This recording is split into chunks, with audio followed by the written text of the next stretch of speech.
মার্কিন যুক্তরাষ্ট্রে অরেগন প্রদেশে ঘটে গেল এক বিস্ময়কর ঘটনা। দুই দম্পতি টায়া হার্টলে সোসিন ও অ্যালিসিয়া রজার্স ও টাইলার বন্ধুত্ব থেকে সম্পর্কের নতুন এক অধ্যায়ে প্রবেশ করেন। একসময় সিদ্ধান্ত নেন চারজন একসঙ্গে একই বাড়িতে বসবাস করবেন। প্রথমে শুধু বন্ধুত্ব থাকলেও ধীরে ধীরে সম্পর্ক ঘনিষ্ঠ হয়ে ওঠে। টায়া ও অ্যালিসিয়া পরস্পরের স্বামীর সঙ্গেও সম্পর্কে জড়িয়ে পড়েন। পরবর্তীতে দুজনই মা হন, তবে সন্তানের পিতৃ পরিচয় নিয়ে নিশ্চিত নন কেউই। আশ্চর্যের বিষয় হলো, এ নিয়ে তাদের মধ্যে কোনো অস্বস্তি নেই।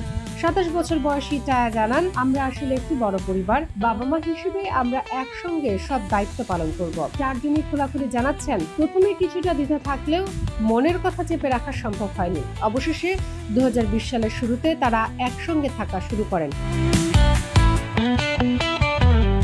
এর আগেও দুই দম্পতির সন্তান ছিল, তবে নতুনভাবে পরিবার গড়ার ইচ্ছা থেকে ফের সন্তান নেওয়ার সিদ্ধান্ত নেন টায়া ও অ্যালিসিয়া। তারা আরো জানান, তাদের আগের সন্তানরা এখন গর্ব করে বলে তাদের এক নয় দুই জোড়া বাবা মা আছে। এভাবে সামাজিক নিয়ম ভেঙে তৈরি হয়েছে এক ভিন্ন ধর্মী পারিবারিক অবকাঠামো, যা নিয়ে ইতিমধ্যে আলোচনার ঝড় উঠেছে নেট দুনিয়ায়।